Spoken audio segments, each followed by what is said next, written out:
In just a moment, we swing open the doors to Duffy's Tavern and welcome back Ed Archie Gardner. But first, here's a reminder about our lineup of programs on NBC. Tonight, here You Can't Take It With You, featuring Walter Brennan as Grandpa Vanderhoff, the leader of the lovable, laughable Vanderhoff clan. Yes, you can always have a good time when you invite the Vanderhoffs to your home.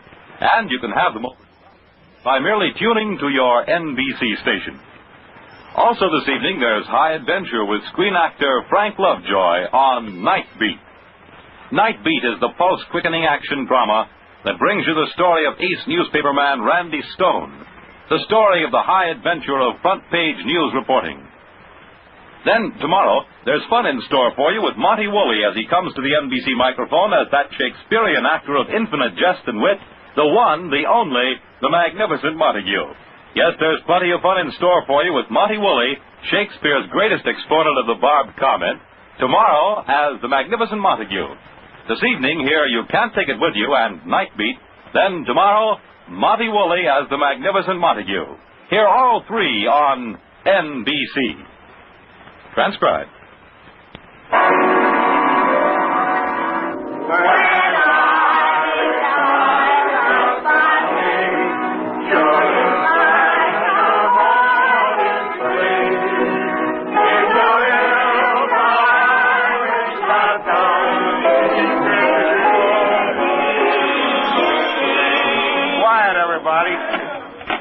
Hello, Duffy's Tavern, where the elite meet to eat. Famous movie producer Cecil B. Archie speaking. Oh, hello, Duffy. You heard me, movie producer. Well, you know, I made that picture, The Man with My Face, and then this summer I went to Europe. Huh? No, I didn't have to leave the country. In fact, some of the newspaper critics was nice enough to say that the picture was the year's greatest fiasco. And speaking of critics, Duffy, guess who's coming to dinner here tonight? Only Luella Parsons, Walter Winchell, Ed Sullivan, Hedda Hopper, Erskine Johnson, Earl Wilson, Dorothy Kilgallen, Herbie the Midget. Yes, Herbie criticizes newsreels for Reader's Digest. Well, they're all coming down here tonight to condole me on me success. And, Duffy, I'm going to give him a meal fit to choke a horse. Which reminds me, how is Mrs. Duffy? Well, how was the vacation? Fishing, swimming, boating, good food. Sounds wonderful, Duffy. Well, maybe next year she'll take you along. Okay, I'll call you back. Say, Fats. Yes? Fats, have you got a copy of today's paper? Yes, sir, right here. I wonder what Hedda Hopper had to say about me today. Let's see here. Oh, yeah, here it is. What beautiful blonde Hollywood film star is that way about what handsome movie producer? The sixth time she's mentioned me this week. Gee, she mentioned me, too. What do you mean? If you're a handsome movie producer, I'm a beautiful blonde. Please, a little more respectful. You are aware, are you not, that the seminar is a pretty big industry? Granted. You are aware that an important motion picture deserves to be treated with respect? Granted. And you also know that I am an important movie producer? I suppose I'm not an important movie producer? Granted. Well, that's better. So, kindly bear it in mind from here into after, will you, Varlet? Boy, that movie business has certainly changed you. Well, why shouldn't I change? After all, still water can't remain stagnant. Don't forget, I'm now a contemporary of such people as Howard Hughes and Samuel Goldwyn and the Warner Brothers, and, you know, you can't be cast among pearls without becoming a bit of a swine. Yeah, it's a wonderful feeling to be a genius, Fats. All my life, people used to call me Archie the Jerk. Now I've proved myself. But you know one nice thing about me? What? In spite of the fact that success has gone to my head, I haven't changed a bit. That's nice. Mm-hmm. By the way, Mr. Zanuck. Yes?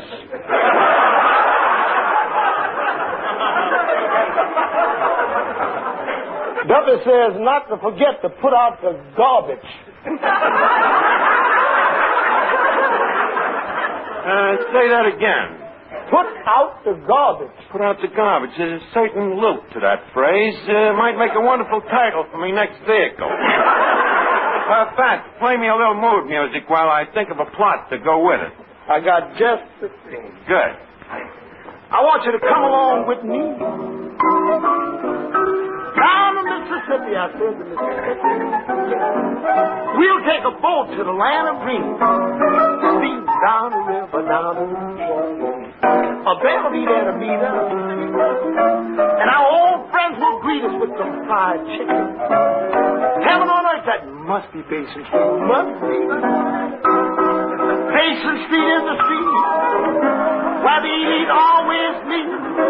In New Orleans, our land of dreams, you never know how nice it seems, just how much it really means. I'm glad to be at Surrey, where welcome's free and dear to me, where I can my Basin Street blues.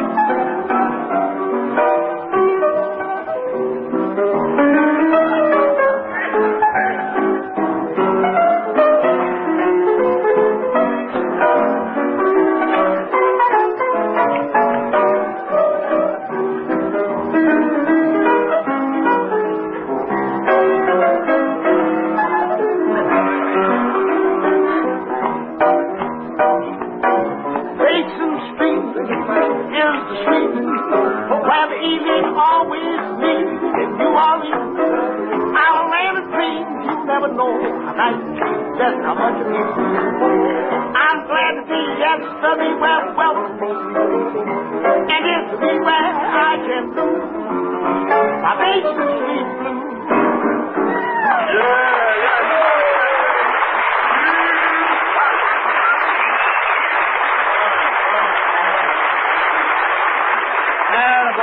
That was wonderful. Now, we better get the joint ready. Any minute now, one of them newspaper critics might walk in. Oh, hello, Finnegan. Hey, my, you smell pretty. Oh, thanks, Arch. I've been using me sister's shaving cream. You mean to tell me that your sister shaves? Well, certainly she has to. If she ever let a mustache grow, we couldn't tell her from me mother. Hey, Arch, guess what? I just went to see that movie of yours. Oh, well. Well, flatter me and get it over with. Well, Arch, I sure got me money's worth. You did, huh? Yeah, I sneaked in.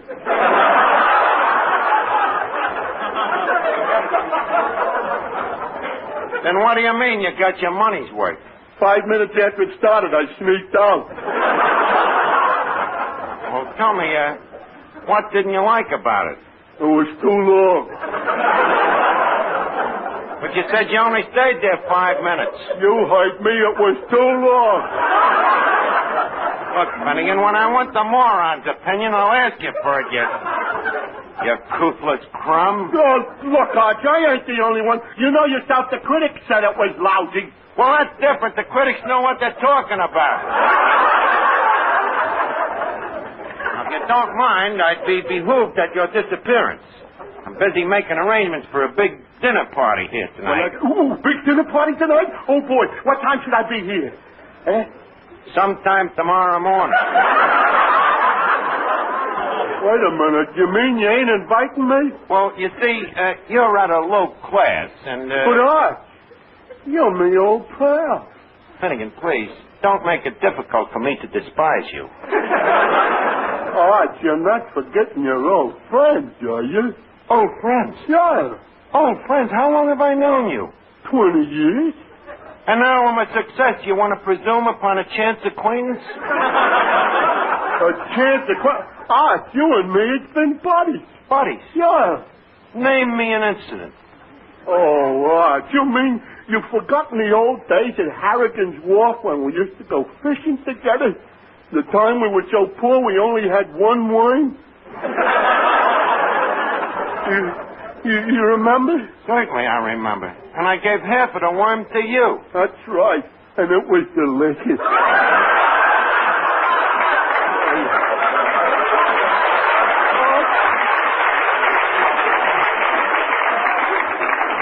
Believe me, Art, I never thought I'd live to see the day when your old friends wasn't good enough for you. Please, you got me wrong, Finnegan. Me old friends is every bit as good as they ever was. It's only that now I'm better. Now, please, the interview is at an end. Oh, Archie. Oh, yes, Miss Duffy. There's a man over there claims he saw a mouse in his soup. Complaining, huh? This is what comes of serving clear soup. Well, what'll I do about it? What do you do about it? Do like everybody else does. Blame it on Dean Atchis. I guess the customer's real sore, huh? Well, from the way he was frothing at the mouth, I don't think he wants a second helping. Oh, if he's that finicky, give him back his nickel. And, by the way... Yeah? Take the broth back to the kitchen. Strain it, of course. Incidentally, I'm glad to see you back from your summer hiatus. My high water? You never did have a high water.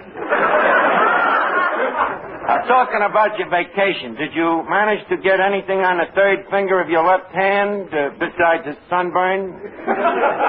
Archie, if you're inferring that the only thing I think about is... I am not inferring that. I am merely inferring, as I have often told you, that you are the only dame who, when she moves, she sends a change of address card to her peeping Tom. So what? So I'm sentimental. So what's wrong with being sentimental? But, Miss Duffy, you're so aggressively, passionately sentimental. So what? So look at Peggy Joyce. What about Peggy Joyce? If she hadn't been sentimental, do you think she'd have all that jewelry? Well, no. And what about the Dion quintuplets? What about them? If their parents hadn't been sentimental, where would they be today? Look, Miss Duffy, Papa Dion had more time to be sentimental. I'm a big movie producer. You, a big movie producer? Have you, pray chance, seen a picture called The Man with My Face? Yes. Well, when the credits came on the screen, didn't you notice anything familiar? Familiar?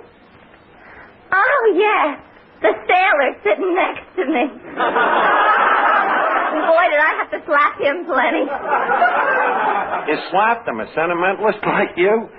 Look, I'm talking about the credits. What are they? Well, you know, they showed them at the opening of a picture, written by so-and-so, and acted by so-and-so, and directed by so-and-so. Oh, which so-and-so are you?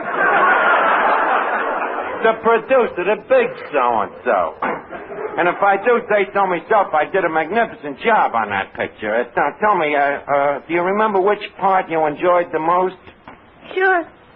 The part right before I had to slap the sailor.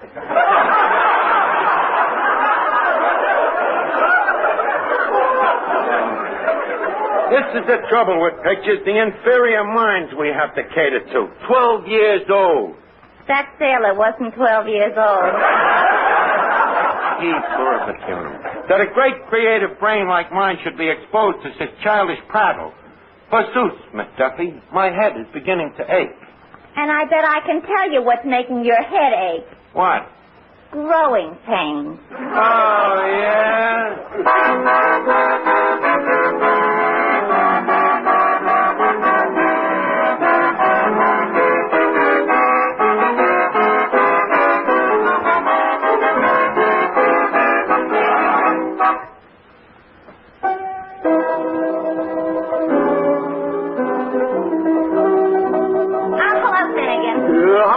Duffy. My, but you're all dressed up. I know. I'm meeting a fella in front of Lefty's pool room at 8 o'clock. Oh, yeah? Who? How do I know who'll be in front of Lefty's pool room?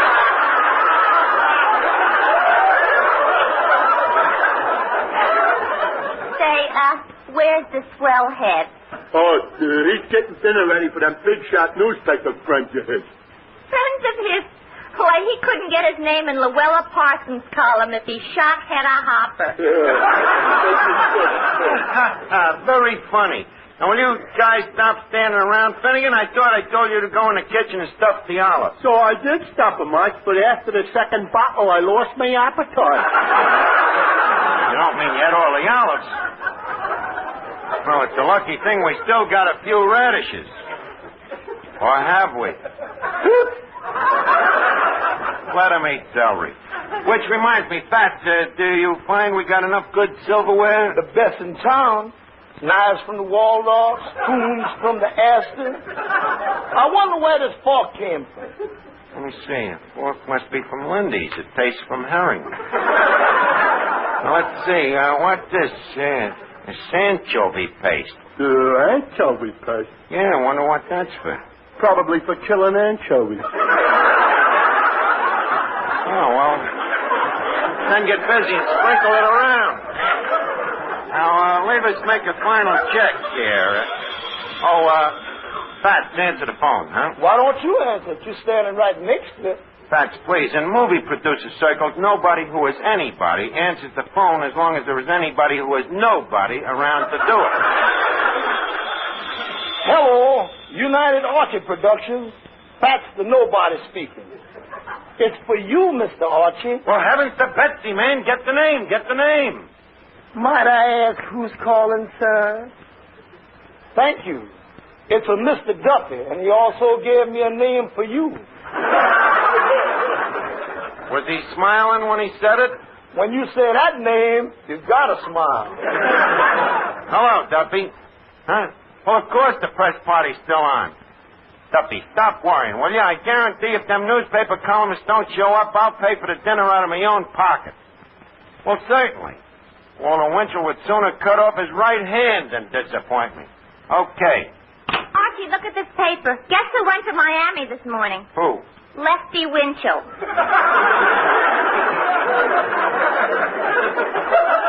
Well, he's the type of person who's crude enough to go to Miami out of season. We can do well without him. Finnegan. Erase Winchell's name from his paper plate.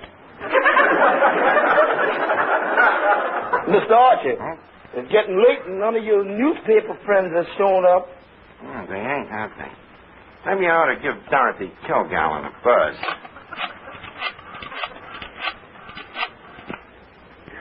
Hello? Oh, hello, honey. How's things? Honey? Of course I do, baby. Well, certainly I missed you. Well, look, I don't want to take you away from the laundry. Put Miss Kilgallen on.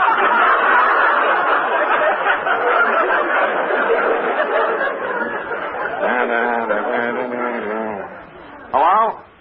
Oh, hello, Dorothy. This is Archie. Archie, remember the man with my face? I was the producer. Hello? Hello? What happened? We were disconnected. Lucky thing I don't run the motion picture industry the way they run that telephone company. Let's see. I think I better give Lenny Lyons a ring. Hello, Leonard Lyons, please. Oh, hello, Lenny. This is Archie. Remember, I'm phoning you to remind you of the party at Duffy's Tavern tonight. You can't make it? You got a bad headache, huh? Well, thanks, old man, for calling me and letting me know. Headache, huh? Yeah, he gets it quite frequently. Pulmotor trouble, you know. Let's see who else. So, Luella Parsons. Hello? Oh, hello, Wally. You coming to the party tonight? Oh, a headache, huh? Well, thanks for calling me and letting me know.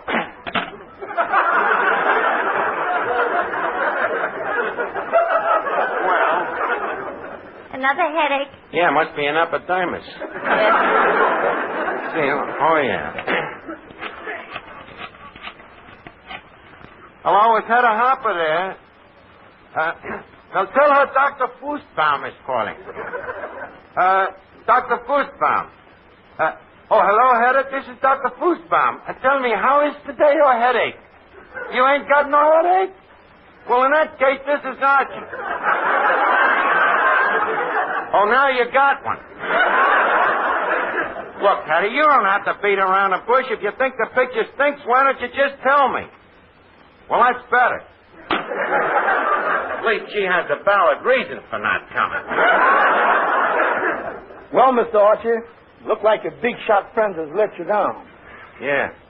You know, I wouldn't have believed it, Fats, after all I've done for them columnists.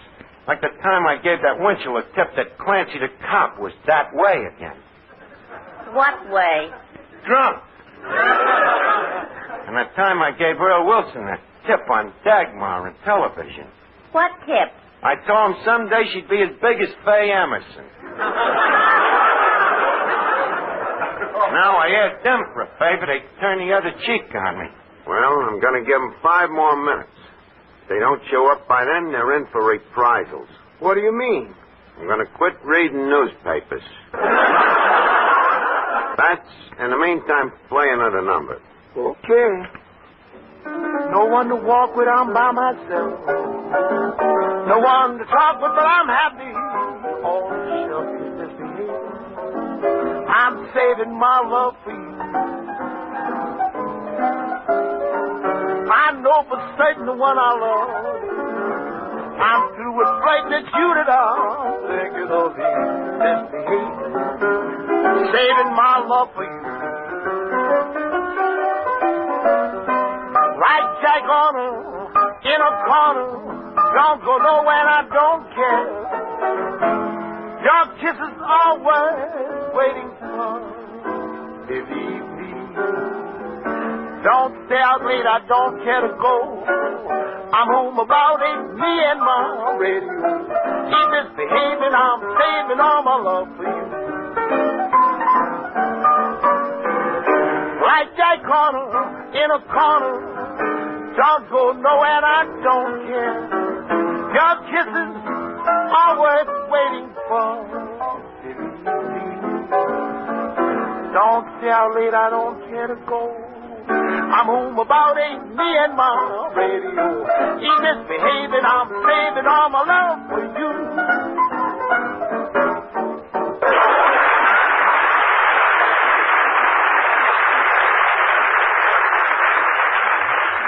Well, tell me, are you still going to have that big dinner? Well, certainly I'm going to have the dinner.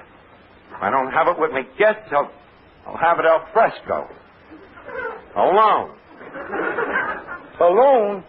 But, Mr. Archie, what about your pals around here? Me, a famous movie producer, eat with used bums? Me, the darling of the press? Now, if you don't mind, commence serving. I'd like to start off with the guinea toast on hen. Okay, but you're going to be awful lonely. Lonely is as lonely does. Now, just see that there's only one chair at the table, and that chair is for me. Okay, here's your chair. Thank you, Boer. Wouldn't have believed them newspaper guys could do this to a sweet guy like me. Oh, my, what a gay party. Finnegan, look at Archie sitting there surrounded by all of his important friends. I don't see nobody. Those are his important friends. Look, Miss Duffy, this ain't funny. In fact, the next course, please, the laminated herring. And, please, leave me have a couple of caviars on the side. Oh, and be careful, Fats, that you don't spill the caviar on Hedda Harper's dress. By the way, Hedda, that's a beautiful gown you're wearing. Just as delicate as a spider web. Wherever did you buy it? I didn't buy it no place. I have my own spider.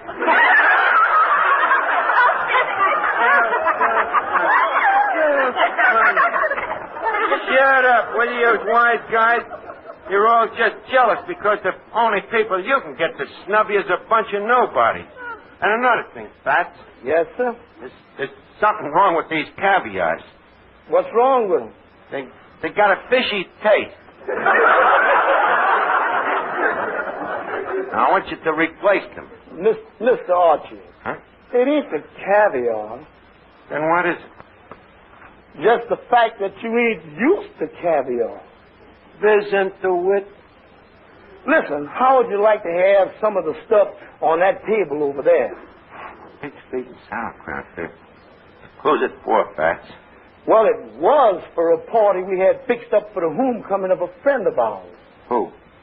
Oh, a certain fellow, but he couldn't get here because his head got too big to come through the door.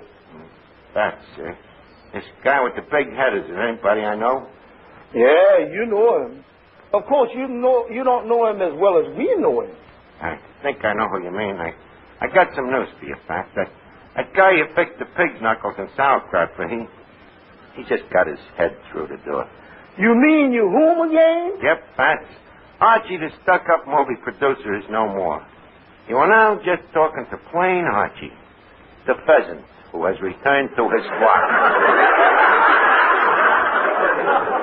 You see, Archie, what happens when you get to be too good for your old friend? Yeah, and it taught me a lesson, never to act conceited again. So what do you say, gang? We all propose a toast. To what? To me. Oh, okay, I've got a toast. Something flattering, of course. Well, it goes like this. Yeah? Let wealth and fame forsake you. Your fair-weather friends will shake you. They will brush you off as though you were a crumb. But real friendship has this virtue. All your old friends won't desert you, for they love you. Be you famous or a bum? Oh, gee, that's beautiful, Miss Duffy. You know, gang, I'm ashamed of myself. I've really acted like a heel.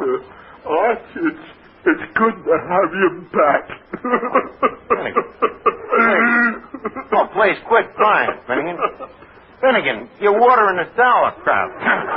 Please, stop. Excuse me. Hello? No, they never showed up.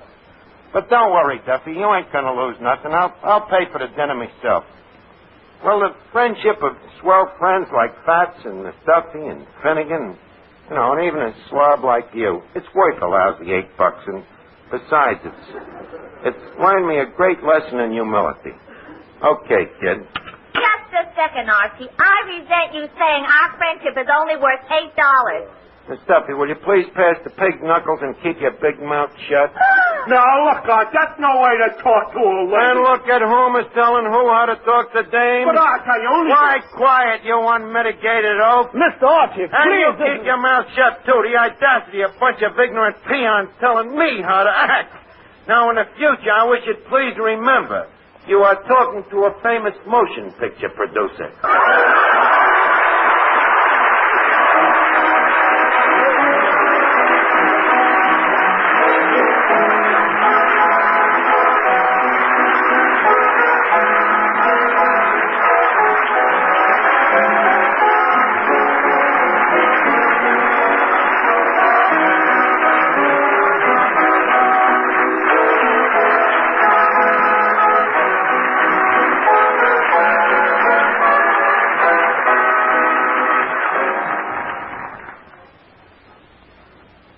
Listen in again next week, friends, to Duffy's Tavern.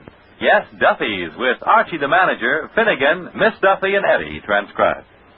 In the meantime, till we meet again next Friday, here's a program note about some of the fine shows you can hear over this weekend and on Monday. Tomorrow, hear Bob and Ray, with their delightful satire and nonsense sketches, featuring their vocal impersonations and impressions. Also on Saturday, there's Grand Ole Opry with your singing host Red Foley and all the gang. And on Sunday, the big show will come to you from Paris, with such outstanding stars of the theater and motion picture world as Fred Allen, Francois Rosé, William Gargan, and your unpredictable hostess, Tallulah Bankhead. Also on Sunday, Theater Guild on the Air brings you a solid hour of radio drama. This Sunday, Diana Lynn, Kenny Delmar, and Dan Daly will be featured in Casanova Brown by Nunnally Johnson. Then on Monday, enjoy the sparkling premiere of the Mario Lanza Show. The Mario Lanza Show features Ray Sinatra and the orchestra and lovely soprano Giselle McKenzie. And earlier on Monday evening, there are such other music programs as Voice of Firestone, The Telephone Hour, Band of America, and The Railroad Hour. Well, there you have the lineup. Saturday means Bob and Ray and Grand Ole Opry, Sunday, Theater Guild on the Air, and Sunday, the big show for people in the know. Stay tuned for You Can't Take It With You on NBC.